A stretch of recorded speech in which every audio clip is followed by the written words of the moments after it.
Ladies and gentlemen, welcome to Cyberport. Welcome to Silicon Dragon. Now, people over there can't see me, so maybe I'll move over here. Maybe we should try and move the seats a little bit. Don't you agree? See? That's why I'm the top consultant here, Rebecca. See, look at that. Beautiful. See? Napoleon Biggs wouldn't have thought about this. Okay, great. Ladies and gentlemen, I have got the privilege of hosting a very, very smart panel. They're going to make me look incredibly stupid, but that's okay. I'm happy to do that. Also, just for the record, I am post-millennial, but all of my panel members are very young, tech-savvy millennials. I'd like to invite Mimi to come and join me from Wildfaces.AI. Mimi, how are you? Excellent to have you here. Mimi's not on the list, but that's okay. She's on the backdrop there. Mimi Tung. How are you, Mimi? You okay? I'm good, thank you. Very good. Okay. Listen, we've got other speakers as well. I'd like to invite Jordan Cheng, founder CEO of Mad Gaze. Jordan, if you want to come and join us. Also, Mr. Thomas Bispham, co-founder of Virtual Control. Thomas, good to see you, Thomas. Thomas is American, but he's okay. He's actually a nice guy. And I can say that because we're old friends, or old friends with his dad. Thomas Sr.'s here somewhere, I think. Where is he? Is he over there? Oh, there he is, Thomas Sr. And Roger Yu, founder CEO of Team Concepts. And Andrew is founder director of Software.io. Get that one right. Now, we have got the next 35, 40 minutes. We're going to try and make this entertaining, or as entertaining as possible. I've given them my 24 questions, but we're not really going to use a script. I don't believe in scripts, but we are going to ask a few different questions. We want to get your views. If you have any questions, let us know. Shout out, let me know if you do have any questions. I also just want to say, again, a big thank you to Eric and the team at Cyberport, because we've been doing Silicon Dragon here for many years. And Cyberport has been growing from strength to strength. Eric, how many startups now at Cyberport? 1,400. That is amazing. Because I remember 3 or 4 years ago, I used to kind of roam the corridors, and sometimes I met somebody, and sometimes I didn't. But now there's a lot more people here, right? And it's quite amazing how Cyberport has grown from strength to strength. I also think it demonstrates the startup ecosystem in Hong Kong, because when Rebecca and I started talking about Silicon Dragon, that was many, many years ago, and there wasn't much of an ecosystem at that time, was there, Rebecca? And when you did, is it 10 years since you did Silicon Dragon? 2010.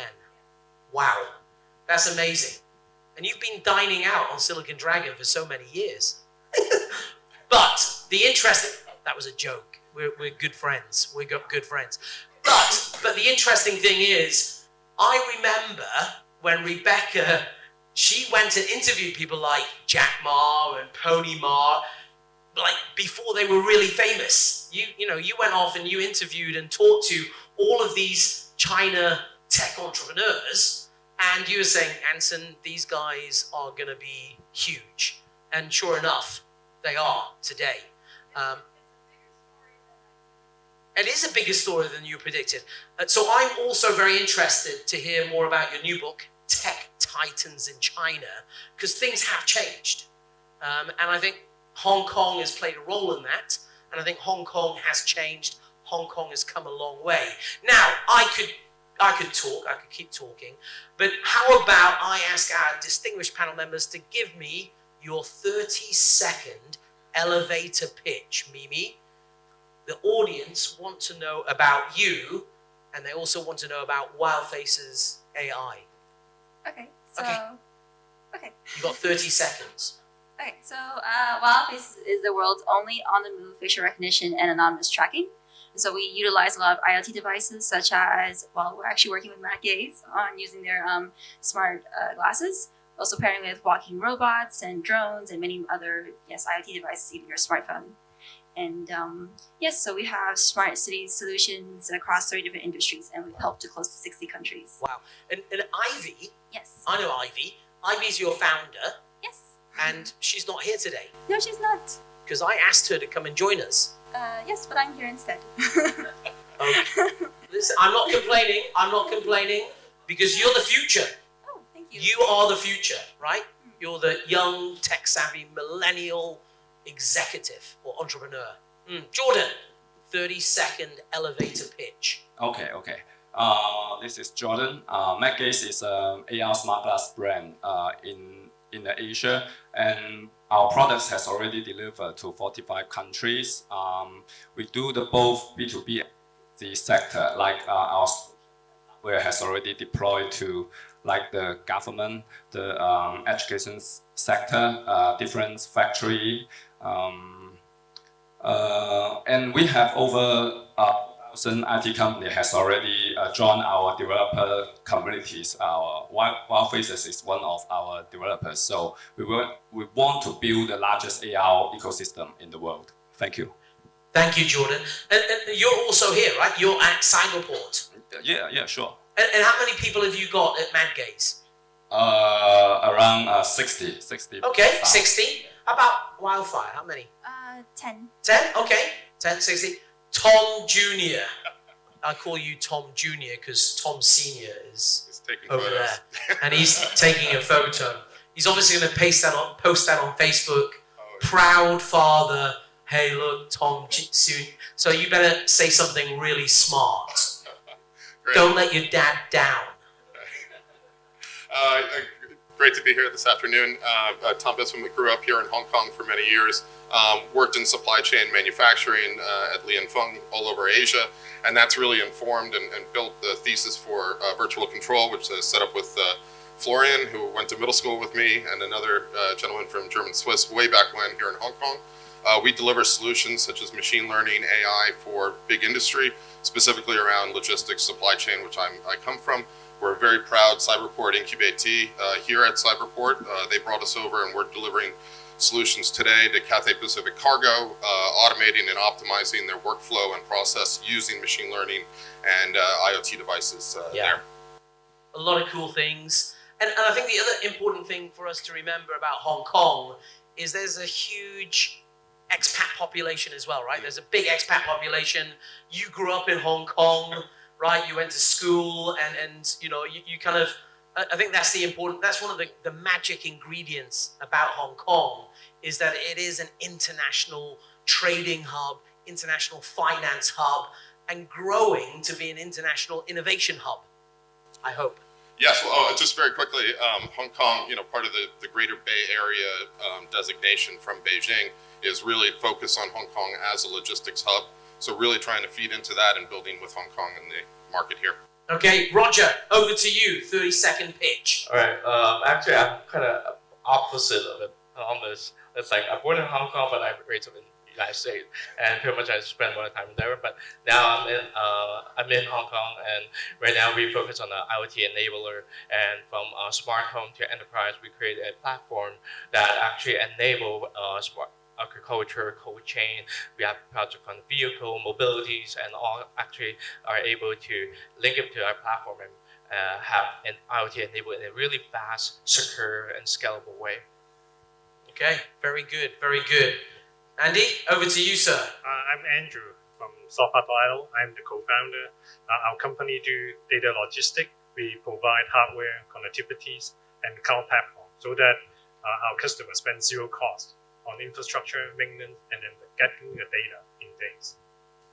Okay. And how about the size of your teams? We have 5 people. 5 people.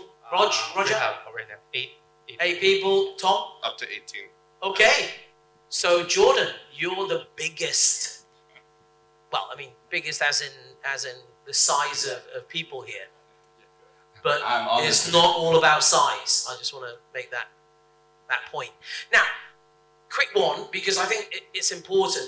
I was at IES in the last couple of days. I was also at So French, So Innovative on Monday. There was a big discussions about technology. Obviously, we were talking about the technology, but we were also talking about innovation.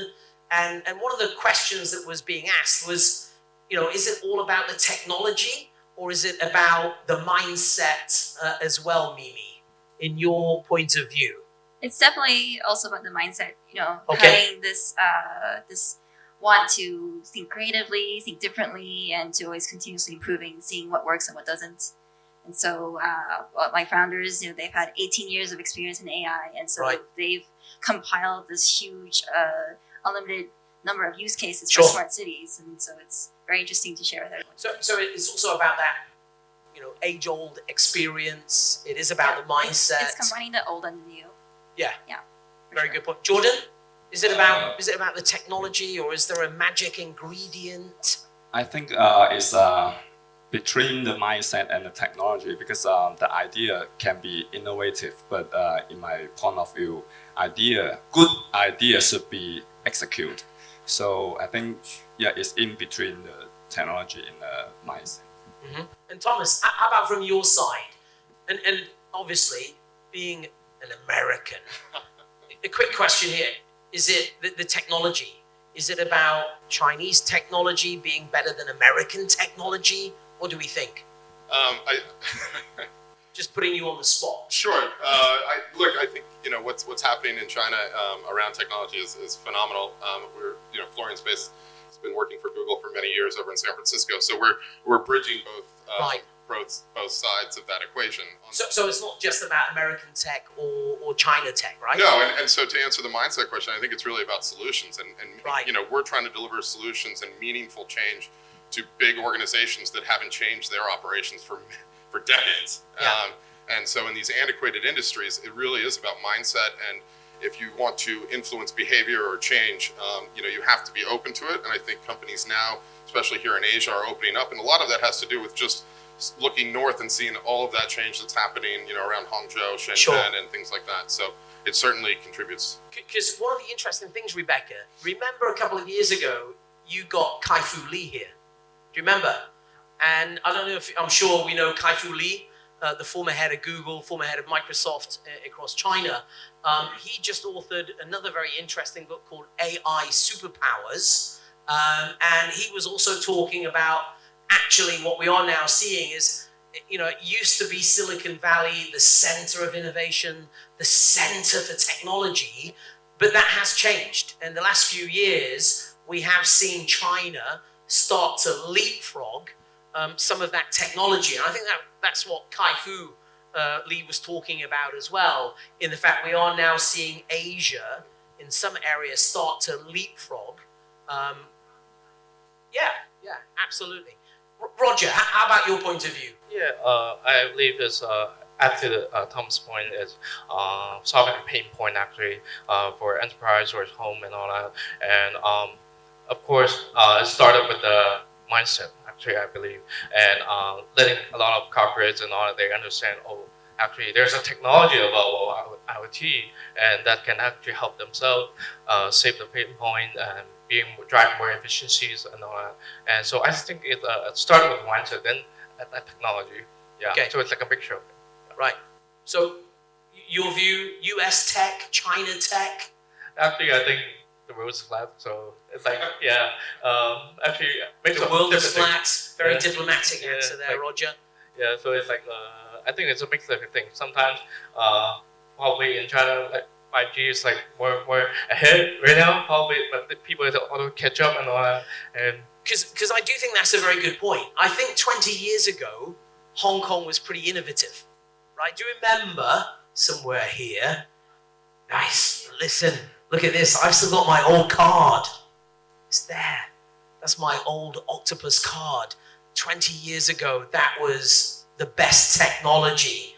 But we stopped innovating, because we were maybe quite comfortable and things were convenient and Yeah. everything worked. So we definitely really need to catch up, I think. Yeah, what we do, because look at mainland China. If we look at mainland, when I was a young student, one of those young millennials, I backpacked in China in 1989 as a young student, which was an interesting year to backpack in China.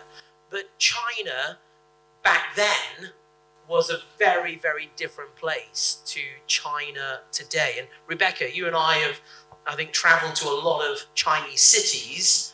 We've seen a lot of those changes. And Andrew, how about your point of view?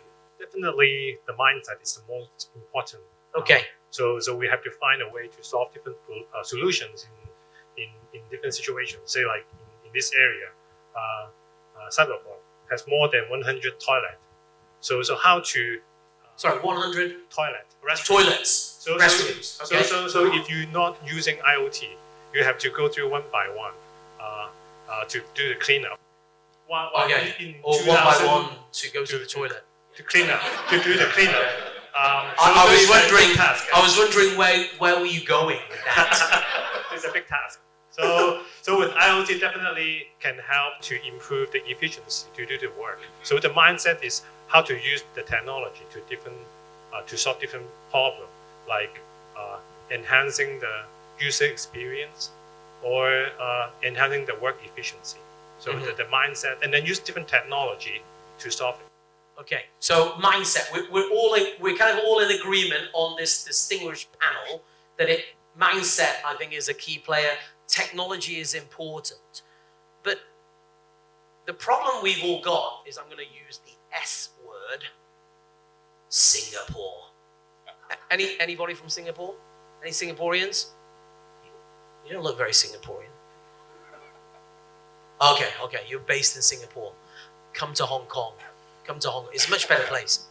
But one of the problems we've got is Singapore as well. If we think about smart cities and smart living and smart homes, Singapore is generally ranked number 1 or number 2 or number 3.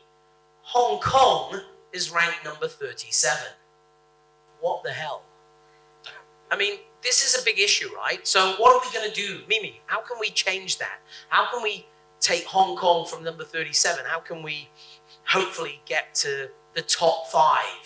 It's really funny you bring up Singapore, because our founders was actually the smart city advisors to the Singapore project. Really? Yes, and yes, Hong Kong is viewed as slower. Slower. So we're not really the first movers, are we? No, but we're taking our time to choose the right technology. Okay. So once we do, then we won't be taking small steps. We'd be leaping. Leaping. Right.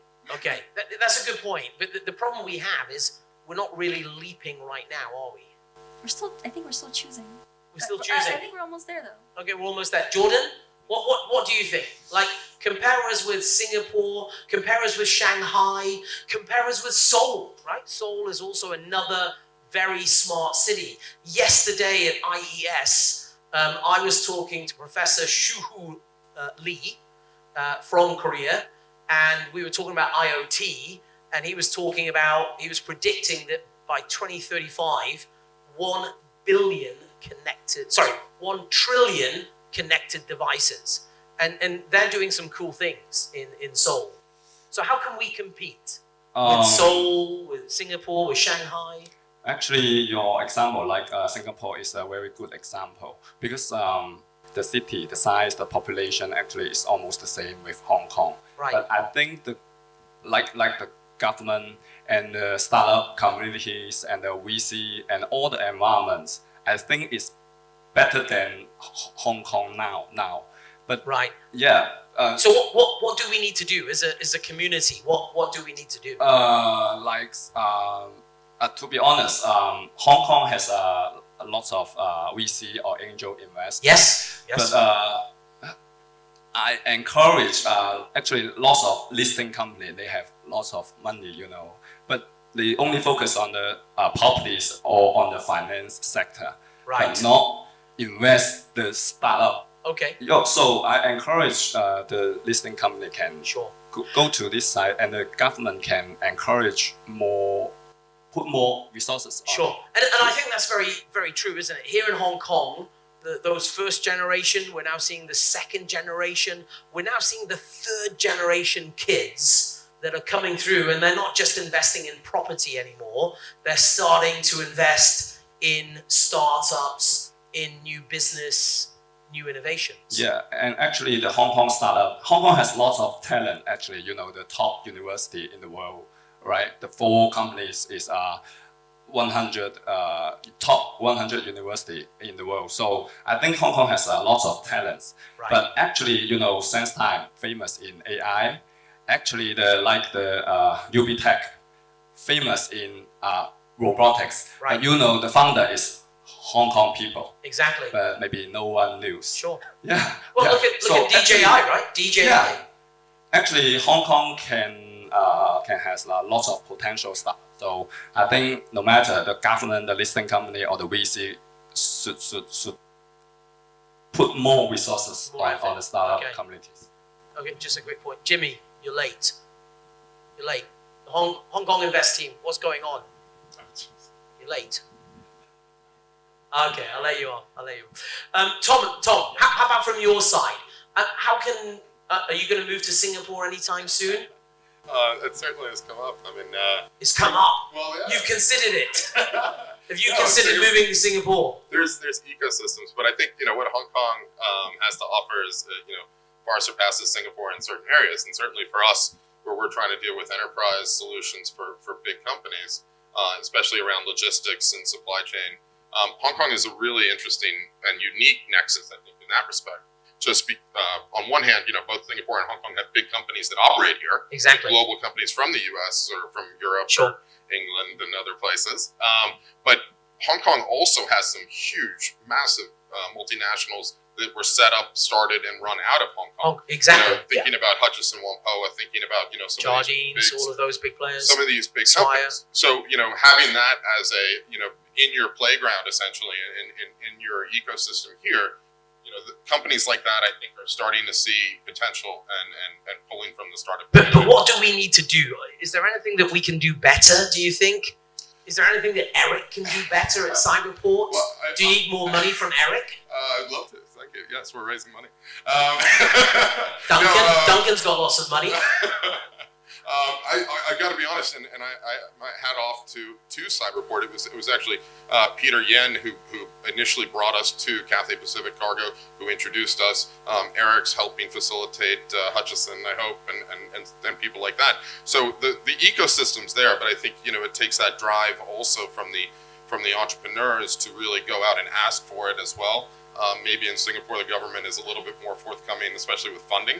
But here in Hong Kong, I think the opportunities are there. It's just a matter of, both sides coming together and seeing that the barriers to reach those companies aren't actually that high, but they seem pretty intimidating, I think, if you don't know how to get there. Okay.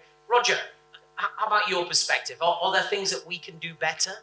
Of course we can do better, but it's kind of hard right now. Actually, it has been hard all the time. Why is it hard? Yeah, because I believe, like what I see in Shanghai, right, and the government, when they really want to move forward in the industry, they actually can force and have regulation and all that push out. But in Hong Kong, it's really hard for government to do something, or the regulation is hard to push out.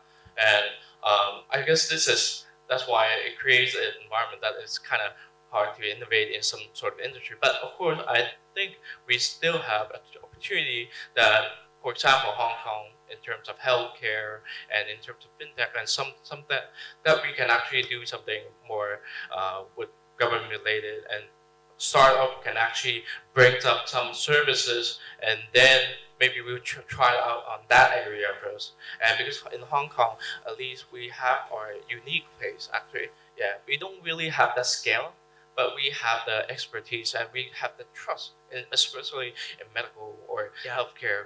And that's why not only for us doing enable IoT in different areas, but we also focus on some sort of like the healthcare. Yeah. And that's our thing. Okay. Yeah. Thank you. Andrew, I want to change questioning a little bit. Yesterday, the last couple of days, IES over at the Hong Kong Convention Exhibition Centre, a lot of corporates, a lot of those big corporates are jumping on the bandwagon.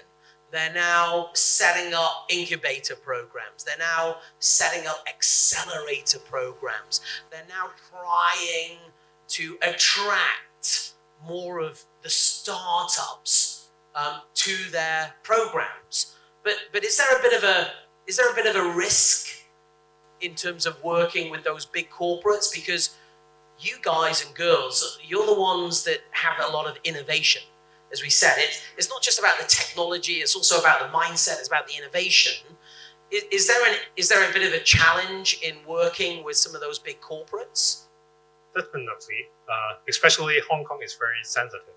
Right. Like if you work for developer A, then you cannot work with the Developer B. developer B and also the operators, because we use a lot of operators. Right.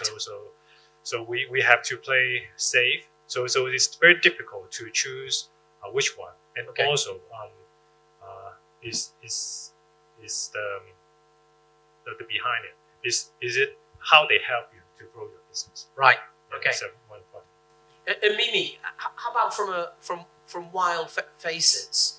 Is that something that, are you out there talking to those big corporates, and do you have any ideas or any suggestions about how the startups can work with the with the corporates? Well, first of all, I want to thank KPMG for inviting us to talk here, because this is already actually one way that big corporates can help startups, is giving them a chance to increase their awareness, to have a chance to speak and talk about their technology.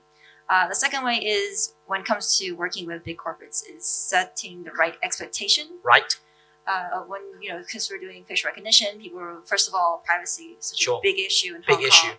And I'm very happy to say that Wildfaces is actually GDPR compliant. Really, because that was gonna. You've been reading my mind. I was going to say one of the challenges we've got now is we hear about AI needing, all the data. At IES the last couple of days, everyone's talking about the data. Data's the new gold. It's the new oil. It's the new everything. But the big challenge is, who owns the data? Do you own the data? Do I own the data? Because that's the big challenge. GDPR is a wake-up call. In Europe, I would have to say they're ahead of the game, right? They really are now focused on protecting those consumer rights. But wait a minute, Google, Facebook, all of those big global players, they've already got your data, right? Yeah. It's too late. So Wildfaces doesn't keep anyone's data.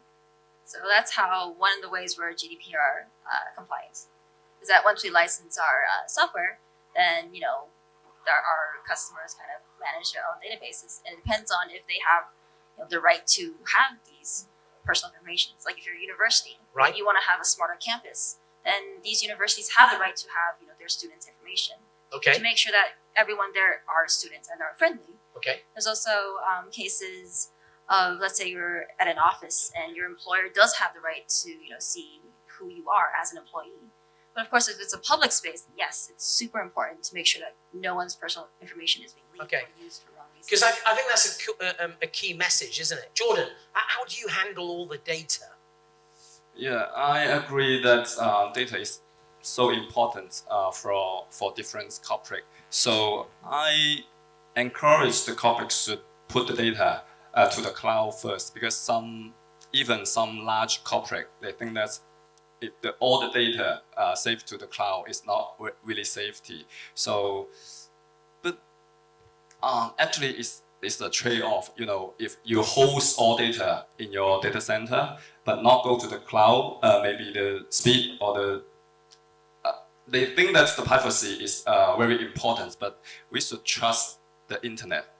Although even Facebook or Visa has some hackers to Sure. hack their system. But I think the largest cloud provider like Amazon, largest provider, Sure. they can provide a safety place for you to host every Okay. data. So I think first should move all the data to the cloud first. Okay, now that's interesting because some people will say, don't move the data to the cloud. Thomas? We put it in the cloud. Well, our machine learning team, for computer vision models, can never get enough data, right? So to that point, absolutely. I think we took like a month's worth of CCTV footage from one warehouse, and it's like close to 2,000, some ridiculous number of storage that we put into the cloud. But in terms of, we have user rights. So with client data rights agreement. So in terms of usage, but we're not looking at people, so it's a little bit less. We're looking at things, units or product. So we don't get quite as much scrutiny. Okay, we're running out of time, Roger. And again, we're going to change the question. We hear a lot about AI. We hear a lot about blockchain. We hear a lot about sensors. Payments, AR, VR. I mean, I get calls every day of the week by some amazing new startup with some amazing new technology. What, in your view, what's the technology that is really going to change things in 2019 and beyond? I guess I cannot really speak with, of course, fintech is an area of that, but I didn't focus on that. But what we are focusing is more not only IoT now, it's more AI plus IoT, so AIoT. Okay. And this is actually a lot of thinking, analytics, and intelligence and into our system platform that really our customers are actually willing to try out right now. And so this is the thing that I think is going to be a trend not only this year and also for the follow-up year as well. And it also apply to across all different industries. Okay. Yeah, from industrial 4.0 and other healthcare and all that. Okay, Andrew, any particular view? Is there anything that you're betting on this year? Any particular tech? Definitely IoT. That's why I bet my company. Okay. So IoT all the way. All the way, yes. We see IoT will bring the work efficiency much more efficient than before. Okay. Instead of you see and then you call people to help, and IoT can trigger the event and do the immediately. So it help a lot, especially in property management. Yeah. Okay. Now, Mimi, just going to come back to you because I'm going to pick up on Jordan made a couple of comments saying talent. There is so much talent in Hong Kong, Jordan. I beg to differ, just in the fact that there's a big demand now for digital. There's a big demand for AI. There's a big demand for blockchain. I can't find enough people at KPMG. I honestly can't. So where are you finding them? You need to tell me where you're finding them, because that's it. I think that's also a challenge. Again, and I've done a number of MIT courses recently, and I've done, PolyU courses and innovation and mindfulness and new technologies and, smart cities. But where's the talent? How are we going to create the next generation? Or can we upskill like the older generation, like people like Napoleon Biggs? Can we turn him into a digital specialist? Can he be a blockchain guru? Probably not. But what do we need to do? I think that's a problem. One of the questions I have, and I think this is a challenge, I see my good friend, Dr. David Cheng. But one of the challenges here is education. Have we got the right education mix? Are we moving quick enough? Because I honestly can't find enough AI blockchain people in my team. Yeah, some. Yeah, I mean, there are. What do you think? First, is definitely... Do you want to come and work at KPMG? Sorry, Sam. So the first part is definitely increasing like innovation culture. Yeah. And the younger generations when they're when they're in school. Yeah. And then the second part would be to as long as you have the passion to learn new things. Right. And interested in technology, then I think you learn. I didn't come from an IT background, but here I am. I know a lot about AI. So Right. It's pretty cool. So you're one of those cool AI gurus, kind of. Kind of. Good. Jordan, going back to your earlier point, you said there's lots of talent. Yeah. Is there? Just like before this seminar, just 5 BBA students visit our company, and next week we will have 10 more students from finance and engineering. So actually, the young generation has their characters. So they just ask me, we don't have any experience. How can I enter your company? So what is your selection criteria? I just say, we don't need any experience actually. If you are fresh graduate, we love it because we can teach you anything. But you should, if you have dream or passions, Sure. that can drive you to the success. So that's the only way to enter our company. So that's all. So Okay. I think the selection criteria is different from the past years. Okay. Yeah. Tom, are you okay finding the right people? I would say no. I mean, I think Because that's a challenge, right? Yeah, I think for software, I mean, we're trying to be a startup, hyper growth, or at least growth, and we want to move quickly, right? And so we need experienced AI or people at least with some background in machine learning or software development. We actually hired a girl from New York. Sarah came over from Yext, which was a startup there, to help set up a team here in Hong Kong. So we're importing some, as well as outsourcing a little bit. But yeah, we struggle to find the sort of level of engineer that we're looking for on the software, specifically around machine learning. Okay, Roger. I believe first off, building like hardware, IoT, and all that, I think it's still easy to find in Hong Kong or just next door, Shenzhen. But for AI, we actually partner with like PhD data scientists actually in overseas. It's really hard to find in Hong Kong actually. And I think so. Of course, if you cannot find them, try to bring them here. Yeah, sure. Or if they don't come here to Hong Kong, you just collaborate with them. Because I think one of the interesting, if we talk about PhD, I've got 2 minutes, Rebecca. I'm looking at the time. Okay, Rebecca says hurry up. Just on PhD students, in 1978 there were 18 PhD students in China. What's that number today? Any thoughts? 18 in 1978. Tens of thousands. 367,000 as of last year. Right, and you look at SenseTime, you look at these companies now, and they've been built up on the number of PhD scientists that they have working for them. Apparently, Rebecca says we're running out of time. So, just as a conclusion, are you confident about the future? The other thing I just want to say, and Eric's here. Rebecca, I've got 1 minute left, okay? Eric's here.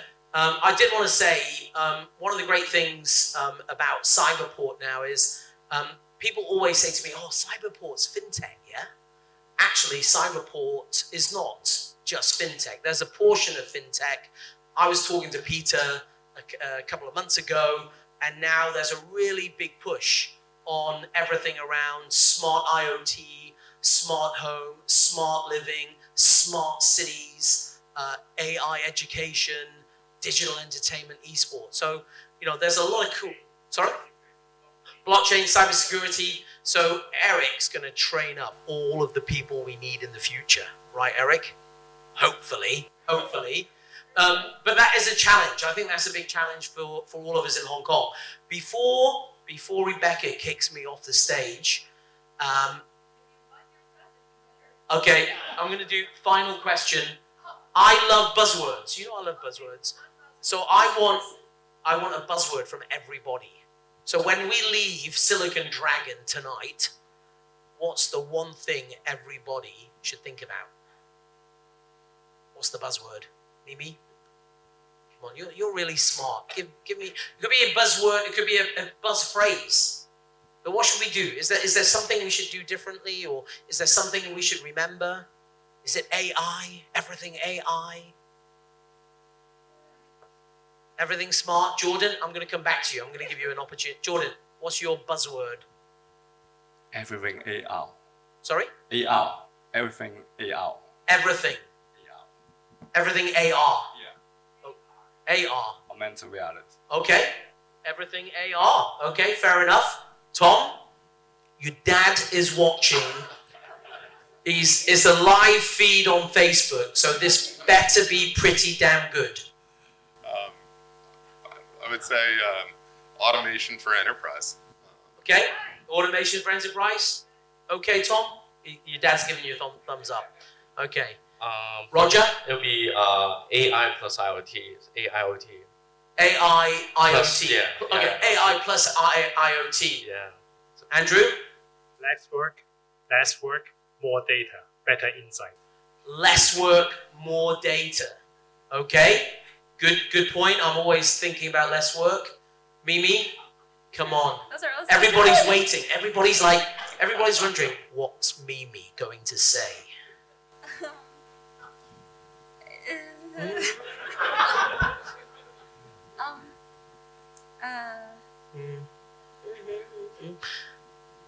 Come on, just one word. Have a nice day. Have a nice day.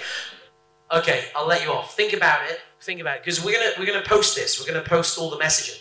My buzzword is innovate or die, because I think that's a good point here. If we don't innovate, we are all screwed. I mean, that's the reality.